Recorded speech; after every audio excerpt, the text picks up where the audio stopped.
The Best in the World podcast with Richard Parr.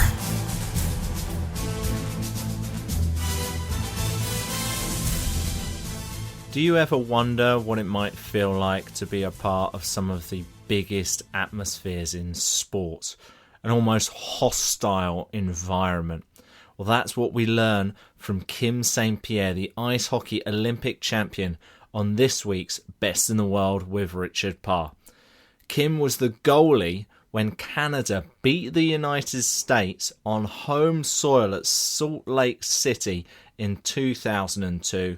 Thousands of American fans chanting USA, USA, USA. And on this week's podcast, Kim reveals how she dealt with that atmosphere. You do not want to miss it on this week's Best in the World with Richard Parr. The Canadian talks about all three of her Olympic experiences. She discusses how she felt when she was dropped from the team at the 2006 Games. She also tells us what it was like to compete on a home Olympics when she was part of the team which played at the 2010 Vancouver Games. Of course, Kim won Olympic gold at all three of those games. She also won 5 World Ice Hockey titles, an absolutely incredible career. And on this podcast, the goalie reveals what was the turning point in her career. She also talks about her keys to success, and she gives us an update of what she's up to now since retiring from the sport. It's a really incredible chat with the ice hockey Olympic champion, the goalie, Kim St. Pierre. We'll start that conversation in just a moment, but I want to tell you about Patreon. Patreon is a crowdfunding website. It gives creators such as myself the chance to get funding from generous patrons such as you. Well, hopefully. Maybe you are already supporting our show. If you are, thank you so much. It actually really does matter a lot to me and gives me the opportunity to speak to more Olympic and world champions so we can find out what they do to be the very best in their sports. It starts from as little as $1 a month, and there's various different tiers and levels that you can go up if you want to support us some more. But if you can just contribute $1 a month, I would really appreciate it. It will help keep the lights on here at Best in the World podcast hours, well, room, so to speak. It will help pay for all of the things that we need to do to continue to learn from the very best sports stars on the planet. So go and check out the website. It's patreon.com/best in the world. All right, let's get on with the interview. It's time to speak to the Olympic ice hockey champion, Kim St. Pierre. The Best in the World podcast with Richard Parr.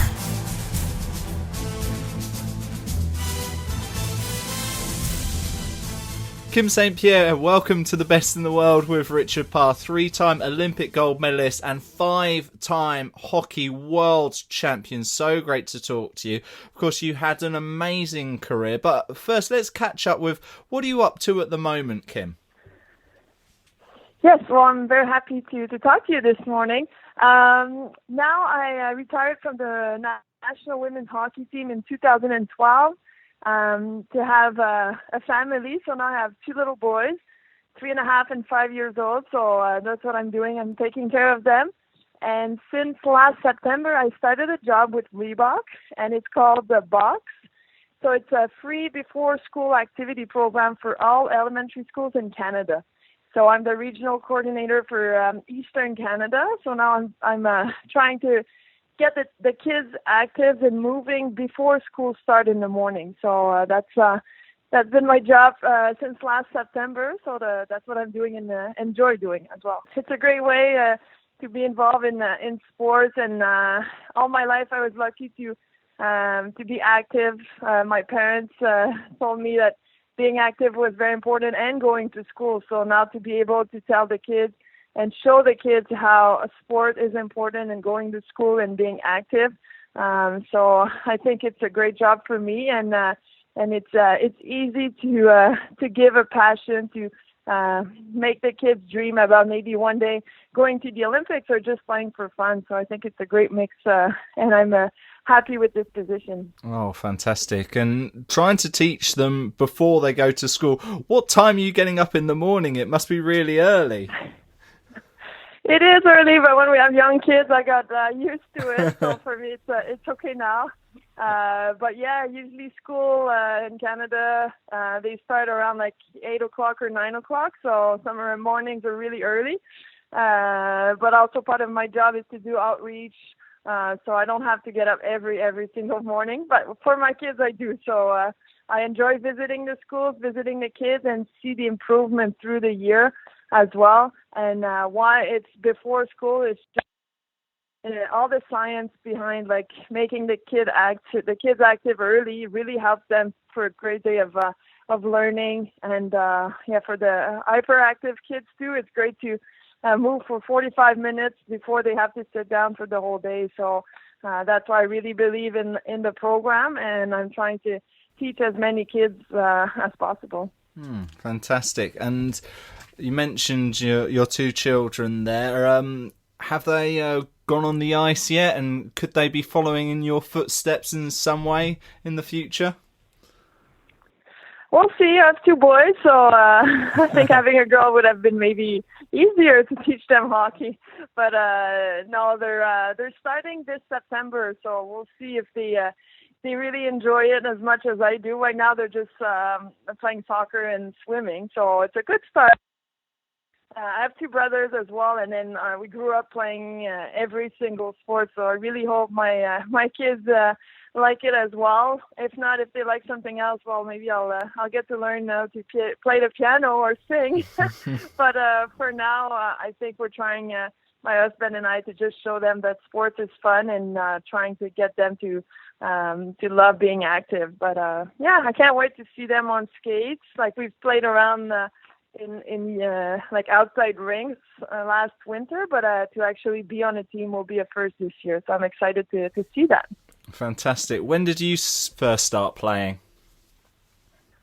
Well, when I was a figure skater from age 5 to age 8 because hockey, I guess, was not something to do a long time ago. So that's what my parents wanted me to do. But after I was growing up, my brothers were playing hockey, and we had a really great neighborhood, so many kids, everyone would play hockey. So at some point I got tired of being the only figure skater around, so I traded my figure skates for hockey skates, and I loved it right away. Even if I was the only girl until I was 18 years old on my team, it did not matter. Like for me, hockey was fun, was a passion, and so I started at 8 years old. So I think it was a great career, and I was lucky to have a lot of support for, obviously, my parents, but all the boys I played with as well. So I think I was really lucky. And I transitioned to women's hockey when I decided to go to McGill University. So I think the timing was great if I wanted to go further in my hockey career, because with the boys I was not drafted to go anywhere. So I think that was the right decision for me, and probably the best decision of my life to go to McGill. How did you find the position of goalie? Well, my brothers, they wanted to play outside, so if I wanted to be with them, I had to be the goalie and getting the frozen tennis ball thrown at me. But it did not matter. I just wanted to play with them and all their friends. So I guess that's how I started being a goalie. And then with my actual team, just one day, the coach came in the room, and we needed a goalie that day, and I don't know why. Like my mom was with me, and so he asked, who wants to be the goalie today? And I looked at my mom and I yelled, me. And then she looked at me like, are you crazy? Like being a figure skater, I was really good on skates, and back then, if you were the goalie, you could not skate and could not move. So she agreed to give me a chance. So I was a goalie for one practice. So then I was like, oh, maybe I'll ask for one game. And then she said yes. My parents said yes. And I lost my first game like 8-0. So I think they were really happy. And maybe that would be the end for me. But because I loved hockey so much, they convinced me to play a second game. And then it just went better and better. And I don't think anyone has any regrets after everything that had happened. And obviously you need quick reactions to be a goalie, and obviously you would have improved by playing more and more hockey. But were there any other sports or exercises or even drills or routines away from the ice rink, which you think may have helped you as a goalie? Oh, definitely. And I think that's an issue right now with the kids, that they want to play only one sport. It could be soccer or hockey. They play 12 months a year, and I don't think it helps them to improve. So for me, I think the key for success was really just playing hockey for the hockey season. And then as soon as summer would come, I would play soccer and I would play softball. So I think I was good at playing shortstop and reacting to the ball and blocking the ball. And soccer was good for cardio and like feet movement as well. And I was also like a swimmer. I played tennis. Like I did pretty much everything. So I think that really helps you become a better athlete in general. And hockey, I think as a goalie, you need as much power as speed, as flexibility and reaction. So I think being involved in so many sports really helped me. But I would say my two best sports after hockey was soccer and softball. So I was fortunate to be on good teams and having good coaches. And it was a tough decision to make, like which sport between the three I would decide to go with. But I don't have any regrets after my hockey career. Mm-hmm. As you were starting to learn the position of goalie, were there any players that you looked up to and learned from? Well, yeah, definitely. In Montreal, I grew up watching Patrick Roy from the Montreal Canadiens. He was an amazing goalie, and he also kind of he taught us all the butterfly position. So definitely I would watch him on TV whenever the Montreal Canadiens were on TV. And yeah, my dad too has been a good support to me. He was a defenseman, but he would always come on the ice with me and do some goalie drills, and he would watch hockey with me and come really early on the ice before school started, even at McGill, to shoot some pucks and do drills. So but definitely, watching NHL goalies on TV was something I really enjoyed, and I learned a lot from watching them. You said you were playing with boys and men up until the age of 18. Then you went to McGill and played with the women. But I've got a bit of information here that you were the first woman in Canadian inter-university sports to win a men's game for McGill. Against Ryerson. Now, that's an incredible achievement, but did you even think about it at the time? Because did you almost think, well, I've played with boys my whole life, that this is just the norm for me? Yeah, definitely. For me, playing hockey to be with the boys, and like it was not easy growing up, like always hearing parents and hearing the other team complain or trying to get me off my game. But for me, it was part of hockey. And like I knew I was the only girl and playing goalie, so you stand out a lot more than the other players. But I think it made me stronger. It made me more confident, and I really had to be ready. Whenever I stepped on the ice, I knew I had a lot to prove. But I never did that to steal the show or steal the attention or trying to get people to know me. I just played hockey because it was my life, and that's what I enjoyed doing. So when I transitioned to the women's game at McGill University, it went really well. And then I went to the Olympics in 2002. And coming back from the Olympic year, like I had the chance to train with the best in the world. So my next challenge was to try out for the men's team. Like it was just, as an elite athlete, you always want to play with the best. So you always want to try to step up to a challenge. And for me, that's what I wanted to do. But my first year, I was cut from the men's team. So I went back to the women's team. It's the following year I tried out again. I was like, that's not enough for me. I just want to try to play at the best level I can. And I made the team. So that's when I was able to win a game. But I didn't play much that year. Sometimes, you have to face challenges. And I think I learned a lot from that year. And then I went back to the women's game after that. But it was a good season for me, and I'm glad I did it. You said you learned a lot there. What did you learn the most then?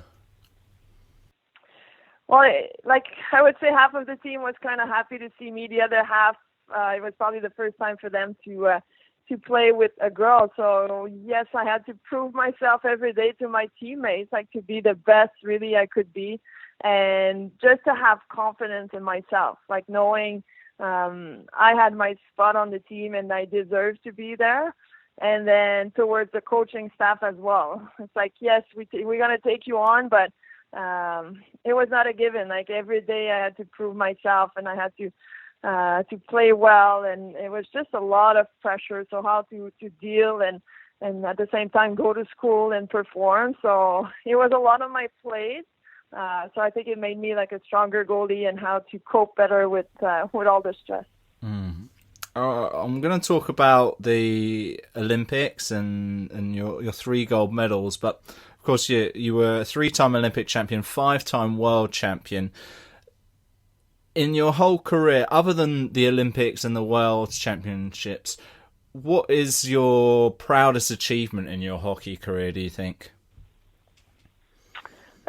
It's not easy, but the more I look back, when I was younger, I would just say the 2002 Olympics, because all my life playing all different sports, you dream of going to the Olympics in any sports, but you just want to get there because it's the best sports competition in the world and the best athletes, that's where they go. So my dream was just to go to the Olympics, and I was lucky that it was with the hockey team and winning a gold medal. But the more I look back, I think deciding to go to McGill University was probably a turning point in my hockey career, like being able to transition playing men's hockey to women's hockey. And that's when also when I got my first chance with Hockey Canada and making the Olympic team. When I was playing with the boys, I tried many times to play for Team Quebec, so the provincial team here. And I was cut 5 years in a row. So for me, I didn't think women's hockey would work out, so I kept playing with the boys. So when McGill University wanted me to join their women's team, for me, I just didn't want to go again through being cut or not having enough fun. I didn't speak English either. I had to move away from my house. So there was a lot of negative associated with going to McGill, but for me, it was my last chance to play again for 4 or 5 years of hockey. So I took that chance, and just a few weeks after starting school, I got a call from Team Canada. So I was like, okay, maybe if I would have quit hockey, none of that would have happened. But because I stick to my plan and my passion, that's when they called me. So I made the national team before making the provincial team. So I don't know how that happened, but I made it to the top no matter what. So I think going to McGill, getting my degree, meeting great people, learning English, and kept playing hockey. So I think that was one of the best things that could have happened to me. Were you good at juggling the studying and the training? Well, it was not easy my first year because I kept going home and then back to my apartment. Like I was doing a lot of driving plus practicing every day. So that was a little too much, and trying to learn English at the same time. So my second year, I decided to move full-time downtown right by the school. So that was a lot easier, just to go to school, come back to my place, study, and then go play hockey. And I had a lot of support too from my teammates to help me get through it, because I was away often with the national team as well. So I think being a student athlete brings a lot brought a lot to me, just to discipline wise. Like you really need, when you're in school, and then when you're at the rink, that's what you do. So I really had to manage my time really well, and I'm really proud that I was able to graduate in 5 years. Fantastic. How long did it take you to pick up English fluently? My first year, it took a little while. Like I knew the hockey words a little more. But then when I moved, my second year, I moved with 3 of my teammates, and they were only speaking English. So I think that was really, really helping me, and it was a great way to start speaking English, just a day-to-day, not just at the rink, but I think day-to-day life, and they really helped me. And I'm so happy. And now my kids are only 3 and 5, but they're already bilingual, so I made sure it would be easier for them. Oh, I'm very jealous of them. Very jealous of you as well. The Best in the World podcast with Richard Parr.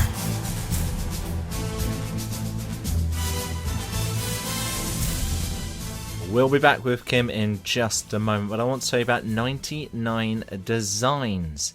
99 Designs is a place where you can get any of your design needs fulfilled. Yes, talented freelancers all around the world get the chance to design whatever you need. It could be a website, it could be a business card, it could be a logo. Go and check them out at sportacino.com/99 designs, and there you can check out their service. And you know what? You can start the project, and if you aren't happy with it, you can get your money back. It's as simple as that. And if you are happy with it and you do end up paying for the service, we will get a commission for it. That is something which will really help out our show and also give you a product that you'll be happy with. And you can do that by going through sportacino.com/99. It's a product I personally use, so that is why I am recommending it to you, the listener of The Best in the World with Richard Parr. Let's continue the conversation with Kim St. Pierre. The Best in the World podcast with Richard Parr.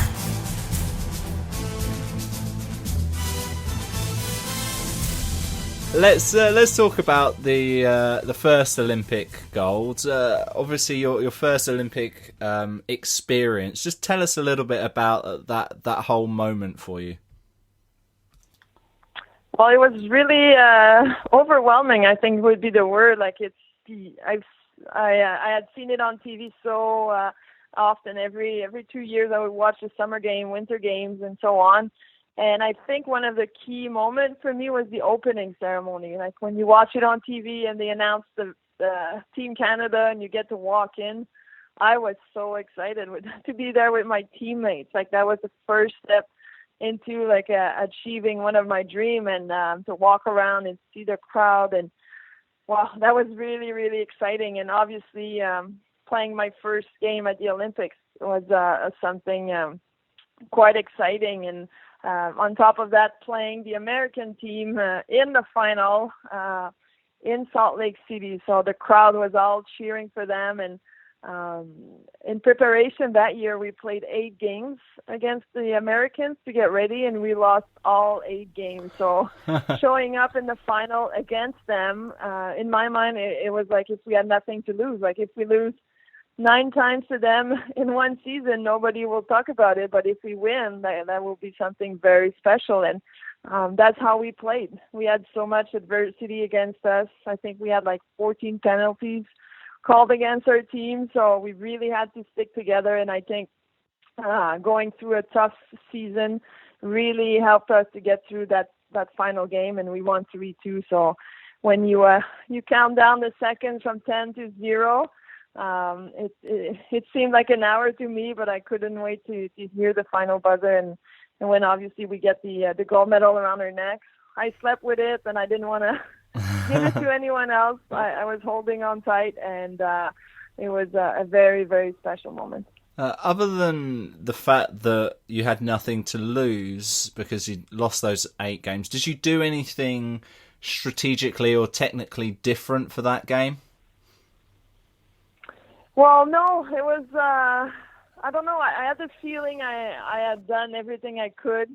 And I think the mental side of the game, when you get to that point, is really, really important. And just when I woke up and walked to the cafeteria that day, it was so beautiful outside. And it's like if it gave me peace, like it gave me something in my mind was like, it's going to be okay. So I was thinking about that all day. And I saw my parents the night before too. And they gave me a lot of confidence, and they just said to play at the best I could. And I was not the only one going to play that game, that my team was all behind me. And I think that year the whole team really was a special one, and everyone was pushing in the same direction, I felt that day.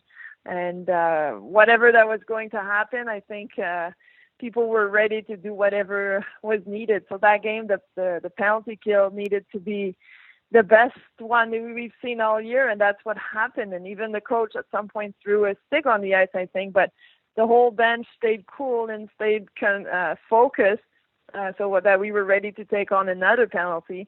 And I think the more we were getting out of these penalties, our confidence was just building and building. And being able to score the first goal, I think that was really key for our team. And I remember when the crowd was cheering USA so loud the whole game. In my mind, I was just saying Canada. So the USA would sound Canada in my head.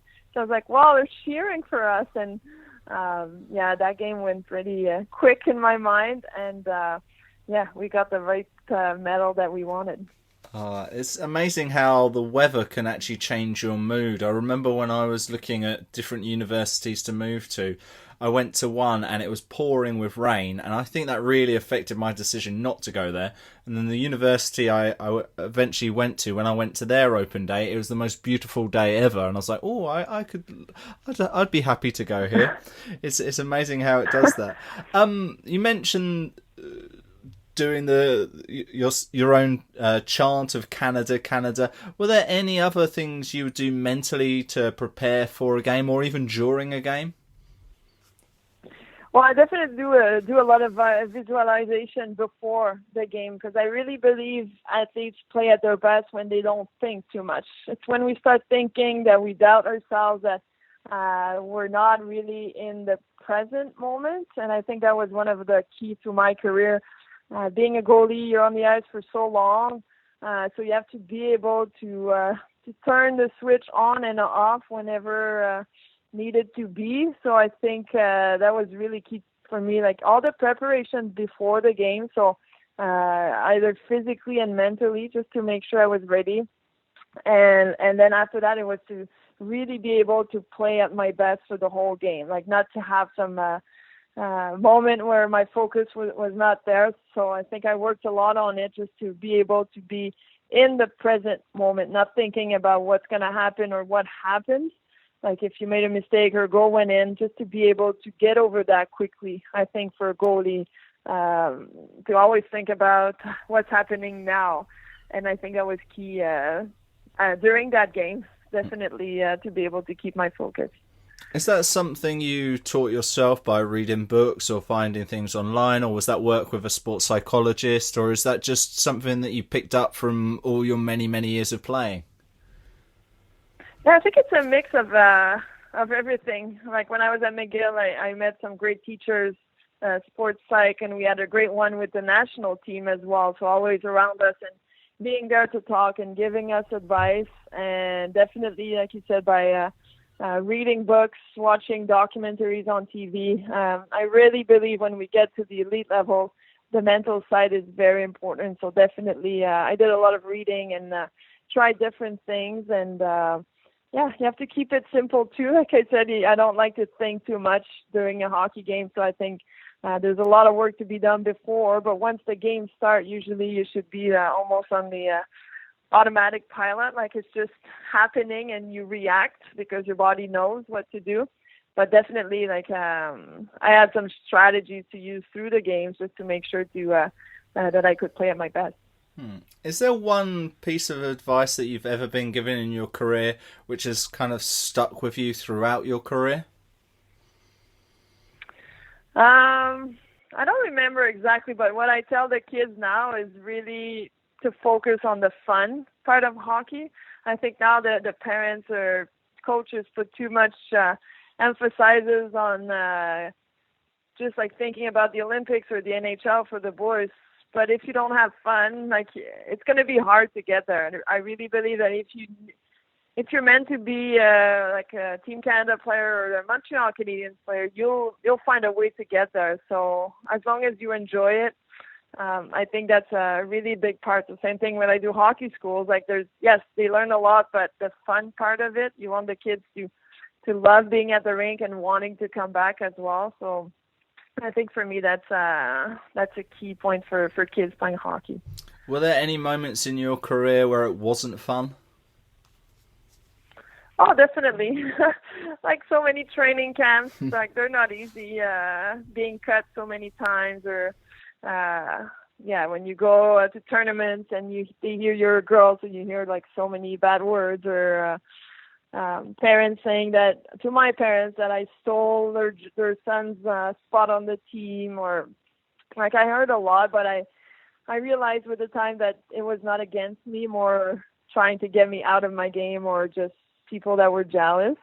So yeah, it was not always fun, definitely, and being cut so many times from Team Quebec when you want to make your provincial team to move on to the national team, and it's not happening. Like, you always have to go back home and start over again. But I think the support I had from all the boys team I played with, or mostly my parents and brothers, I think that was very, very important for me, and it helped me keep playing and keep hoping that maybe one day I would have a chance. 4 years later, after your first success in the 2002 Winter Olympics, you're also part of the team which won in 2006. As defending champions, was there pressure on you, more pressure? Well, definitely. I think when you play for Canada, if you don't win a gold medal, it's a bad thing. You're supposed to win gold every time you represent your country. So definitely we wanted to win, but the U.S. team lost in the semifinals, so that made it a little easier on us. We got to play Sweden in the final. We knew they had just beaten the American team, but I think we beat them 4-1 in that final in Torino. So it's not the same rivalry as when we faced the Americans. So I think that those Olympics were a little easier on us. You didn't play in the final, did you, against Sweden? No. The night before, the coach decided to go with the other goalie. So that was another long story. Well, tell us about that story. How frustrated were you? Well, definitely. Like I was, I still don't really know why, but the coach decided to go with the younger goalie. It was not easy. You prepare, especially when it's the Olympic season, all the girls move to Calgary, and you get to train full time for 8 months. So every day when you wake up as a goalie, for sure, all the goalies want to play in this big final game. So I was really hoping I would be the one, and then I did everything I could. But the night before, the coach decided to go with the other goalie. So I had to process this whole thing. It was not easy. It's like if you're devastated, but on the other side, your team is going for a gold medal game. So I was able to maybe within 2 hours forget about everything and wanting to be the best teammate I could be that day. I was like, when you're at that level, you don't want to have any regrets. And for me, if I've been in a bad mood or not wanting to sit on the bench, I would have had regretted it. And I think I was able to switch my attitude, and being the best teammate that day and being happy on the bench and supporting my teammates, I think was the best decision. Because when you look back, it's like, oh, it's not the end of the world. You're still part of the team. But it's just being a competitive athlete, you definitely want to be on the ice and not sitting on the bench. So it was not easy, but I was able to get through it. With that in mind, does that make the 2002 goal the most special for you? Oh, definitely when you play, because after that we went on to, after the 2006 Olympics, then you get to go to a World Championship in 2007, and I was back being the number one goalie. So I knew it was not done for me, so that's why I fought back, and I was able to get the start in 2007. And then going through to 2010, a new goalie, a younger one, came up to play for Team Canada, and she was really good. So I knew it would be a hard battle for me. And the coaches decided to go with her in 2010, and I was the backup again. But after going to 2006, for sure, when you hear the bad news the night before, it's not easy. Everyone gets really emotional, but I had been through, and just to play in Canada, to be there, it was crazy. Like, it was very, very special for me as well. But for sure, I think 2002 will be my favorite, but 2010 is not too far behind. Being at the Olympics in your own country, I think that's not every athlete can experience that, and I was lucky to be on that team. Yeah, it must have been really interesting because in that 2002 final, you were the one chanting Canada, albeit everyone else was chanting USA, and this time actually everyone was chanting for Canada because it was in Vancouver. It must have been an amazing atmosphere. Oh yeah, and the whole town was hockey. Like everyone had a Team Canada jersey on, and it was an amazing city to host the Olympics. And the men's team did really well as well. So yeah, it was very special. And when it's your last Olympics too, like your focus is on enjoying every single day, and that's what I did. And I was happy to retire after that. What was a typical training day like for you throughout your career, Kim? Well, like I said, during the Olympic season, nobody goes to school or work, so it's a full-time hockey schedule, just like an NHL team, I would imagine, or even more. Team Canada is a little crazy on the training, so we would train 2 or 3 times a day, so either on and off the ice or both, and so that was a fun season for us, just being pro hockey player for a few months.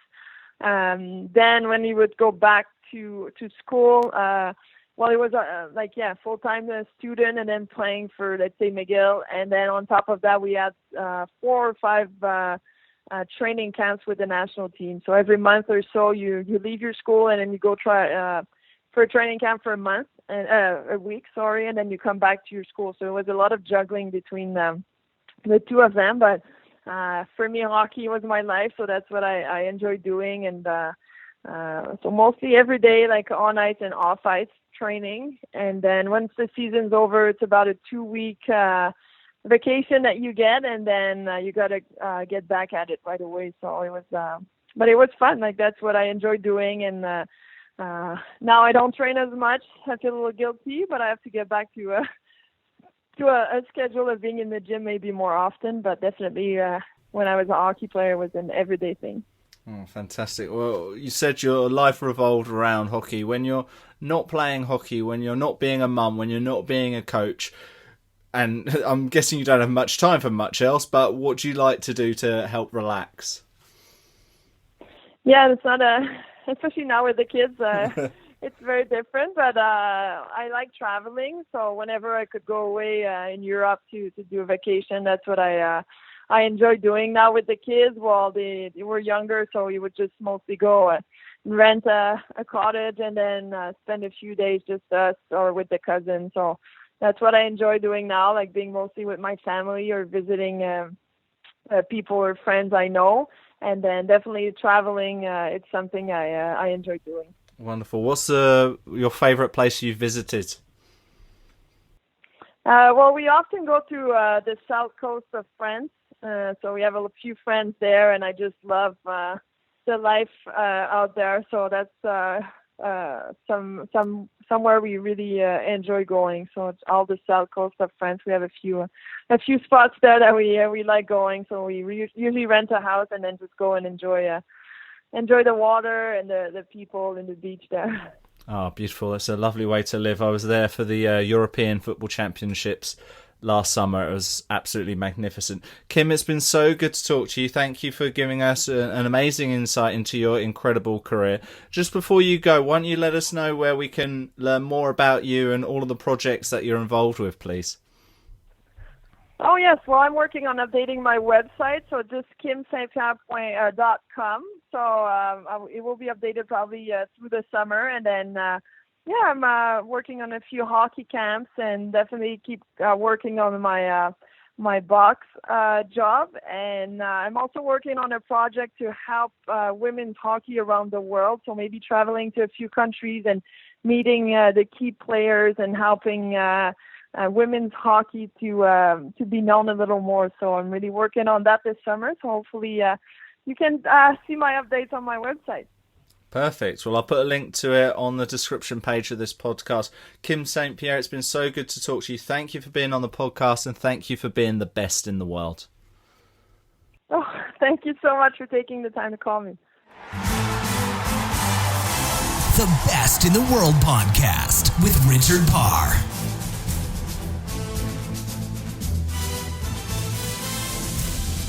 Nice work there from Kim on this week's Best in the World with Richard Parr. Kim is, of course, our first player from the world of ice hockey. I've got another player lined up for you in just a few weeks. Stay close to our Facebook page, facebook.com/Best in the World with Richard Parr. And also follow us at Sportacino on Twitter. They will have all of the latest episodes and keep you in the loop when we've got another ice hockey star on the podcast. We have been on the ice before.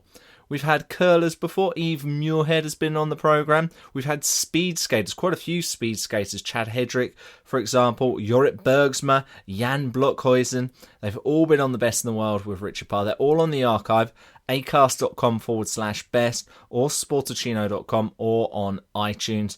Please subscribe to us on iTunes if you haven't already. All right, I've got another Olympic champion, world record holder, or world number one for you next week to listen and learn from. But until then, have a wonderful week. Goodbye. The Best in the World podcast with Richard Parr.